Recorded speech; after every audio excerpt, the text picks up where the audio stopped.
So only waiting for recordings. So quickly, this is not going to stress. We are not going to have a long meeting. This is our first time meeting for EcoSat.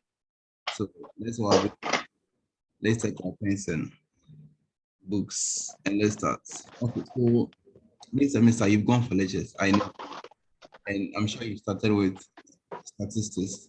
Some of you are even entering into for the probability and other stuff. Yes, well, like I told you earlier at the beginning on the solution center page, this semester will cover 3 areas: the statistics you are doing, the probability that maybe you might have started, and then let's say the hypothesis and other stuffs. So kindly abase yourself and then get ready. And that is how your exams are going to be. So the first session will cover statistics. Okay. Second session will cover probability. And then the third session will cover the hypothesis and then the confidence interval. So we are starting straight up. I've given you some clues here. So these are the topics I'll be covering with you. If you're able to, I'm sure whatever place we get to, we are going to have just 2 sessions. Wherever we get to, then you rest. I know it's a weekend. Me myself, I'm very tired, but then I promise you today, so I have to deliver it. So these are the topics that we are going to look at. That you want to understand statistics. I'm sure maybe some of you are doing statistics, pure statistics. So you already have an upper hand. We want to look at why we use statistics or why we studying statistics. And then we are going to deal with data. Okay, so statistics is very practical in economics. It's like that every interpretation that you want to make sense, you need statistics or you need some math to compare. Let's assume that you want to compare an inflation for the past 6 months. Of course, you need the data. Okay, you need the data from January to now. You want to compare some 1 or 2 things. Anything that you want to do in accounts that involve analysis, you need data. And the data comes with understanding of what you call statistics. So the last time I tweeted that anybody who doesn't like economics, you can't do economics without mathematics and statistics. It's not possible. So kindly abase yourself. And number 2, when it comes to statistics, we call something, and I'm sure you've gone through time series type of, yes. When you get to 300, you'll be doing more of it, which involves application and much of calculations. But for now, they are going to introduce you to some formulas, how to do with some statistics and all that. So kindly abuse yourself, like I told you. And let's start. So normally, I don't want to predict. I don't predict questions. But what comes in your eye are these ones. Okay, the measure of central tendency. Here we'll be looking at the mode, we'll be looking at the median, we'll be looking at the mean and the weighted mean. I'm sure you're familiar with it. And also we'll be looking at measure what you call dispersion. Okay, so these are the 2 main things that comes in your exams and IA. So if you see standard deviation or if you experience standard deviation in the IA, you should expect similar question in the final exams. Just that this time around, if it was on group in the exam, they are going to make it grouped. Okay, good. So if you want to understand and get this part very well, this is how you're going to do it. Understand the measure of central tendency, which involves the mean, the mode, and what's the median. Okay, we have formulas. Okay, and understand measure of dispersion, especially with range, standard deviation, and then mean deviation, and then variance, because this is what you'll be using. And level 300, we are applying it so much, and it's not easy. If you don't have a very good background here, and you get to 300, you'll be finding issues. So basically, these are the introductory parts that you may need to know. That, of course, if I'm doing statistics for this semester, and if I'm predicting any exams, I should be expecting them from here. How do you call it? The types of statistics, Mode, those ones, they are not really important. Okay, they just introduce you to the course itself. They are not examinable questions. Okay, so I told you every economics work with what you call data. So you cannot work or make any analysis in economics without gathering data. And I suggest that if you don't know software like SPSS, and then Microsoft Excel, yes, Excel in general, I suggest you learn it because you may need it later. Because economics, that is one thing that we normally use, Excel and all that. So kindly abase yourself and get these skills beside studies. When you go out into the business world, if you really want to read economics, then you need to understand these two software that I've taught you. Microsoft software, Microsoft Word, which involve Word. Yeah, okay, Word itself is part, PowerPoint, and even the Excel, Almighty Excel. Some of you are familiar with it, but then if you're not okay with it, you can still, maybe next year or something, you're going to organize another class for you where you can abase yourself with these skills. Okay, so we are going to memorize a lot of formulas. We are going to memorize a lot of formulas. If I say memorize a lot of formulas, they are similar ones. Okay, they are similar ones, but then you need to understand what each variable means. If we are dealing with on group data, we have a formula for it. If you are dealing with group data, we have a formula for it. If you are dealing with variances, we have their formulas, mean deviation, formulas.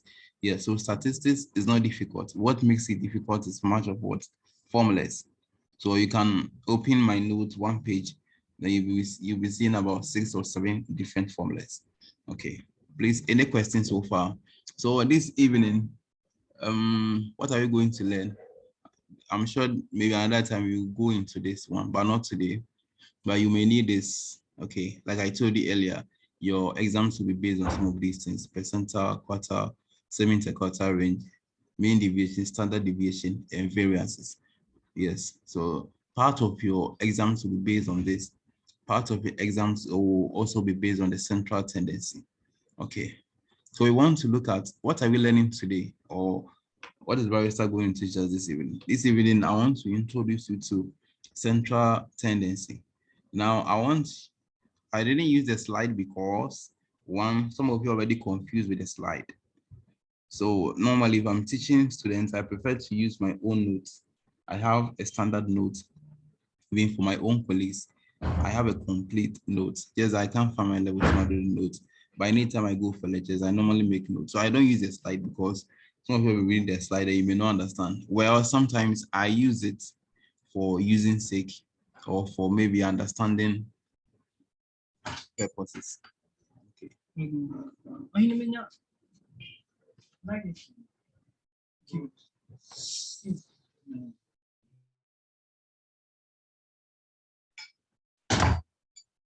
Let's continue. Okay, so we are going to look at measure of central tendency. Those who are joining, you're welcome. We are dealing with statistics, EcoStat. Okay, and sorry, I didn't give you a little history about this course. Yes, let me give you, I don't want to scare you, but this course is sometimes overrated and underrated. As for EcoMath, it's normally cool. EcoMath is normally cool. People actually pass a lot. Even applied maths in 300, people actually pass. But the statistics or EcoStat, sometimes that is the issue. So you may think, oh, I'm a stat student. I'm okay. Of course, you'll be okay with 1 or 2. But if you don't take care, you may end up getting C. Frankly speaking, myself, I couldn't even make an A. It wasn't an easy one for us. I mean, yes, you may think I'm okay, because maybe you've done confidence interval, you've done a simple mean, median, and mode. Please, any course that we are taking is not that easy in the course department. And yesterday, or when I came to your class, I told you we have over 284 students who are in level 400 who are graduating because they had an F in one of the courses. And that course is called economic theory. Okay, it involves math like this. Yes, It's not easy. So please don't be complacent. Anytime you go for any class, no matter how well you understand the course or no matter how familiar with you have the lecture, please go along with it. Okay, just follow. Good. Make sure you follow. Don't say, oh, my area, or I've done this call before, I've done it before, so I may not want to listen. Please, it's very, very important. Anytime you go for any lecture, you may have an idea about it, but just sit down and then go with it. Yeah, so very soon your results will release, and maybe you know whether you continue within the course in 300 or not. Just like they drop some of your mates in 200, they're going to find a way of dropping you too. I'm going to teach you, but I want to show you the things involved. They're going to drop some of your mates in 300 using what you call combined, single, and minor. So if they give you minor, meaning your whole life in the econs has ended, meaning 400, you don't read in the econs, you graduate with the other course. Okay, if they give you combined, fine, you can go ahead and still read it. So please, and your performance or whether you continue to do it or not will depend on the echo stats, echo maths, and the two elements, not even echo Ghana. Okay, I'm sure echo Ghana will be the last result that will even come. So these, your performance, whether you go forward or not, will depend on these performance, on these courses, these 4 courses. So don't joke with them. If you didn't do well, we expect that the department will drop you in a nice way. They will let you minor. Okay, please, any question, I'm going to teach very soon. I'm going to see it very soon. Any question for me? If you have any question pertaining what you'll be reading, or maybe you don't understand one or two regarding this course, not academically, but then regarding 1 or 2 information, you can ask me. Just 1 minute. I'm using 1 minute for that.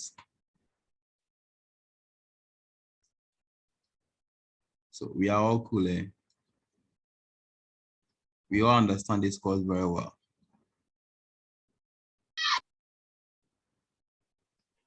No. So we are going to make resource materials available. As for this introductory partnership, when you get to the middle part, they are going to introduce what's called binomial, normal, and all that distribution. They're going to confuse you. The start students are already aware. So I have some resource material, some past questions. Like a past question, it's the same thing that comes in the exam, similar thing. They just change the numbers. Okay, if you're able to solve them, you are very good to go in the exams in that field. And then, yes, we are working on getting past question solutions for you too. So all along, get ready for past question solution. Elements, Echo Ghana, then Echo Stats. And it won't end there. It is part of our initiative that you have the solutions beside the past questions. Because you have the past question, you don't have the solution. You will be solving and you really know whether you're right or wrong. So these are part of the initiative that we are bringing. That's why I created a solution center. Level 100 students have the same. We are doing same for 300. As for 400, we are not there yet. So past questions, complete, everything set. Okay, so shall we start? No question. So I want to start with central tendency, like I told you, measure of central tendency. And just like we are familiar primary, from primary to now, anytime we want to measure central tendency, we look at 3 variables or 3 most important variables: the mean, the mode, and the median, right? And initially, when I started from my lectures, I told you that the data that I've given to you can be grouped or ungrouped, can be grouped or ungrouped. So anytime they give you data, you have to identify, is this group, is this data grouped, is this data ungrouped? So how do you identify whether the data is grouped or ungrouped? Yes, I'm going to explain to you. Okay, sometimes, yes, they are going to provide it in a raw state. In a raw state means that they're not going to give you the frequency. So you have to put down or put things together before you can get a complete data that involve the variables and then their frequencies. Sometimes too, they are going to give you a table, and the table will involve the frequency and the various variables. When it comes that way, it's very cheap, or you go ahead and solve it straightforward. Okay. So I want to start with mean. Okay. Now, what I'm going to work on are ungrouped data. Ungrouped data. When I say ungrouped data, it means they have not been put into classes. Okay. Or you've not classified them. Good. That's what we mean by ungrouped data. So let's take, for instance, the mean of any set of data. Now, I told you, look at how they've given you here. Okay. This is an example of what a raw data. They can give you in a frequency form. Sometimes a frequency table may not be a group data. I repeat, sometimes a frequency table may not be a group data. I'm going to give you an illustration example here. You say this is a group one. I mean, it's in the table, but it's not a group one. The same is a raw data based on group. So let's start with the mean. Okay, how do we find mean? Anytime you hear about mean, you're talking about the average of something or average of numbers. So for economics, we normally look at what we call the mean. The mean is very, very important. Okay, so we want to look at the inflation rate. We want to look at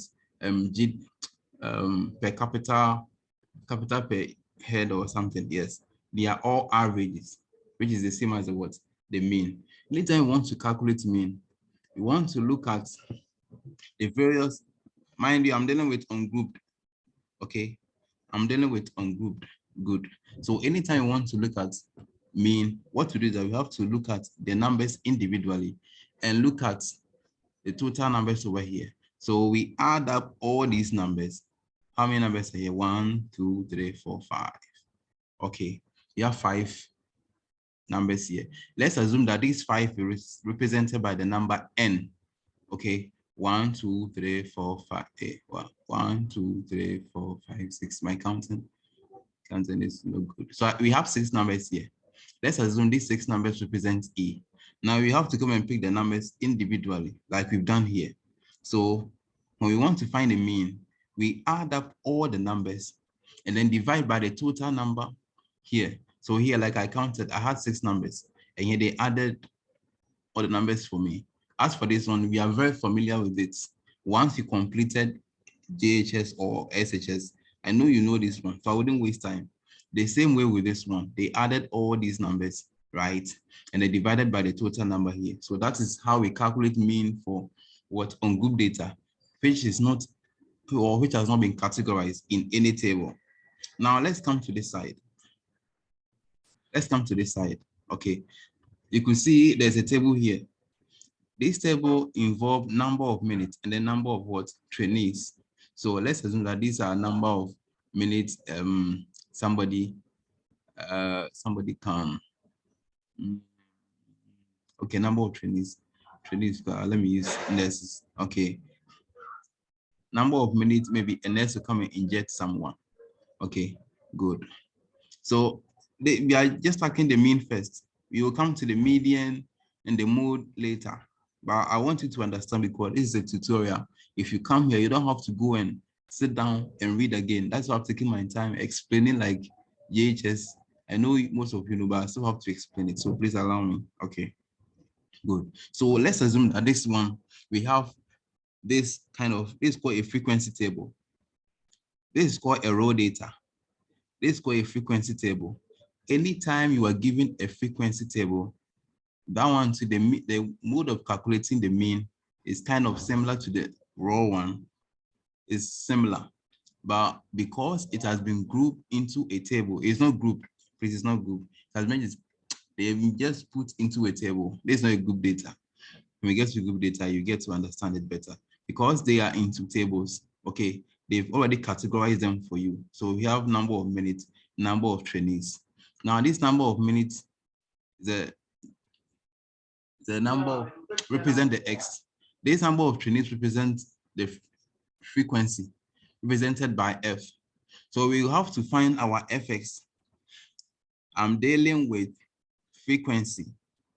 Okay, I want to find the mean using a frequency table, which is not ungrouped. Please, are you following? I'm hitting here because sometimes some of you get confused. This is ungrouped. So we have some frequency tables like this that are grouped, but this one is ungrouped. So this part represents the number of X. And this part represents the number of f, which is the frequency. So what do? You recall mean equals to what? Sigma fx over what? Sigma f. But then we need to find sigma fx first. How do you find fx? You multiply the x by the what? The frequency. So 1 times 2, 2 times 3, we're having 6. 3 by 5, we're having 50. We multiply the x by the f at each level. So this level 1, I multiply this 1 by 2, I have this. I do this, I have this, I have do this, I have this. Now I have my fx. Anytime you see this sigma represents addition. In mathematics, everywhere, statistics, anytime you see sigma, you're talking about addition. So the mean for a frequency is given by sigma fx. Sigma fx means after multiplying the x by the frequencies, okay, you're going to get a final answer here. So you add up all the final answers.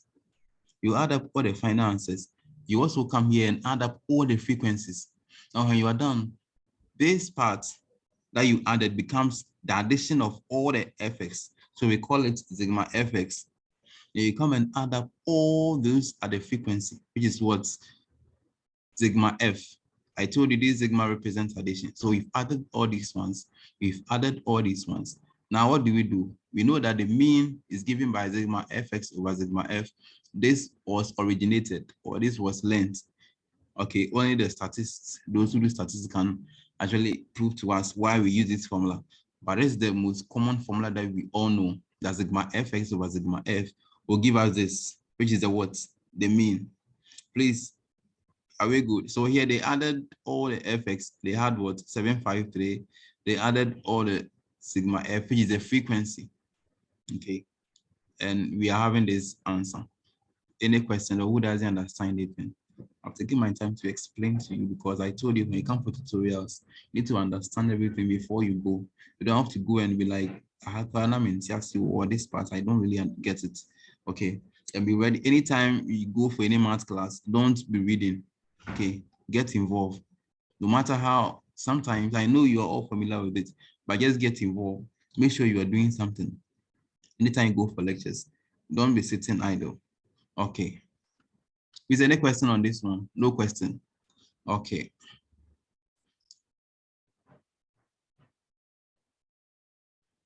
Okay. Now let me go to wait, 10 minutes. Let me go to, mind you, I told you we are dealing with ungrouped, right? Ungrouped. Good. So let's go to mode 2. How do you find mode for ungroup? For raw data like this and data with frequency. So anytime you see, I don't know if you're following my trend very well, or my mode of teaching, I've taken mean. Now the mean I took mode mean for what? Raw data and mean in frequency. I get it. I'm doing that for all of them. Mode 2 here, the same thing. But all these come under what you call ungrouped. So I'm dealing under ungrouped. I'm now dealing with what? Mode. Good. I want you to follow the trend. Maybe you just join. So how do you find the mode here? It's very, very straightforward. Mode is the what? The most occurring number. So I have 2, 3, 2, 3, 4, 3, 5. This is the most occurring number. The most occurring number is what? 3. And I know this one, we all know. Class 1. Even those in primary 3 can do it. Here to the same thing. The most occurring number is what? 2, if you go through it. So this part is very, very cheap. Mode for ungroup. Now, let's assume that this same data has been put into what you call a frequency data. Okay, has been put into frequency. Up to now, some of you don't know how to find mode from a frequency data. Now, anytime you are given frequency distribution table like this, which is ungrouped, and you are told to find a mode, come to the frequencies. What's the highest number here? 11, right? The highest number here is what? 11. What is this frequency? What is this corresponding value of x? 2. Are you with me? What's the highest number here? The highest frequency here is what? It's 11, right? What is corresponding value? 2, meaning that 2 is the mode here. Are you with me? Hello. Yeah, we can hear you. You can hear me? Can hear. Okay. Then if you're done, kindly mute yourself so that we go. So I was talking mode. Okay. Mode for grouped data. Sorry, mode for ungrouped data in the frequency. So we just look at the highest number here and then you trace it here. That is all. Okay. You are done. For yeah, how to find the mode. So any question from here? After here, I'm going to, how are you going to median, right? Good. So how do you find median for ungroup data? We have 5 minutes. After 5 minutes, we all join again for the last session where I'll be tackling the group 2. Yes. I'm hoping that we're able to finish on time. So that's, this video is also a recorded one. I've recorded it.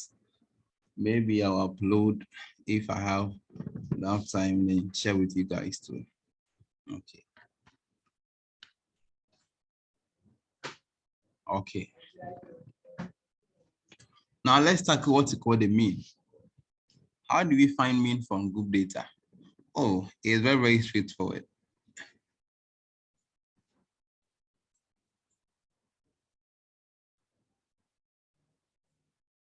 Someone is asking a question.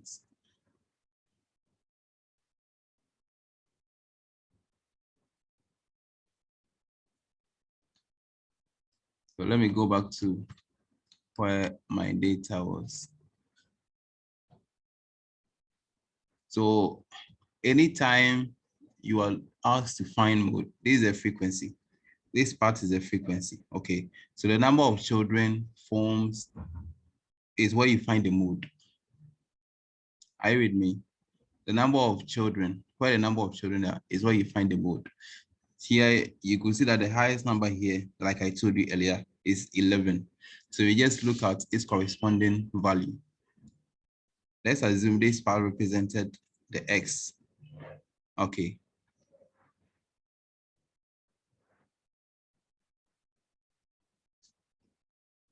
Okay, somebody's asking. Yes, that's why if you joined earlier, I explained to you that anytime data is given, if it is a group data, they will be put into classes. Okay. With a group data, they will be put into class. I prefer you actually unmute and ask so that in the version of somebody trying to listen after the meeting, they will understand it. Okay. Yes. So let's assume that this is F. This is our X. Okay. This part is the frequency, and this part is our X. So we look at the highest frequency, then we compare with the what's the other one, and you can see that is the highest one here. So 2 becomes our what? Our mode. Okay. We have question. I prefer you unmute and then ask. Okay. Let's continue. Mean. In all this, mean is the one that contains a lot of formulas. Okay. Contains a lot of formulas, but you have to copy it. What is the mean of any number? Sorry, median. Median, you're looking at the middle value or the number that is appearing in the middle. Okay. And sometimes people say middle is the best because sometimes you get some guy they are choosing this. You prefer, oh, you have this type, you have this small, you have this small. I mean, you should fall within the medium. You understand? Yes. So if you do a cons, you may not get first class, but at least don't go and get pass or third class. At least the second class lower, or let's say second class upper. Choose. So people normally prefer median as a way. In real life, it works. Okay. So sometimes maybe you may want to buy shoe or you may want to buy dress. Some of the dresses are very expensive. Some too are very low class. But I prefer to go in for one that is a little bit expensive to you. So it works here. Anytime you want to look at median, you want to look at whether the number the total numbers here are odd or grouped. Now, we have median for raw data, and we have median for a frequency distribution. Are you with me? Median for raw data and median for frequency distribution. Mind you, when I started the class, I told you that we are going to look at the measure of central tendency. And with that, we have done mean, we've done mode, and now we are at median. In each case, you recall that I look at a raw data like this. I normally take a raw data like this, and I also put them into frequency. So that is how the data has been categorized.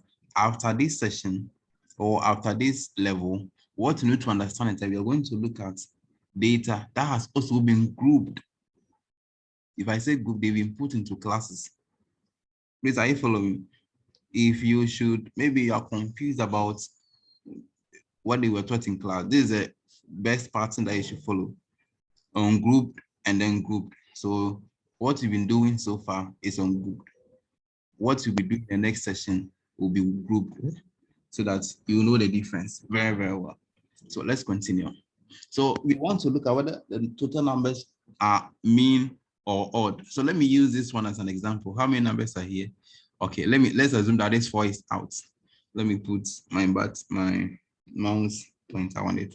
Let's assume that this pointer is out. Anytime you're giving mean for a rule data like this, you have to arrange them in what you call ascending or descending order of magnitude.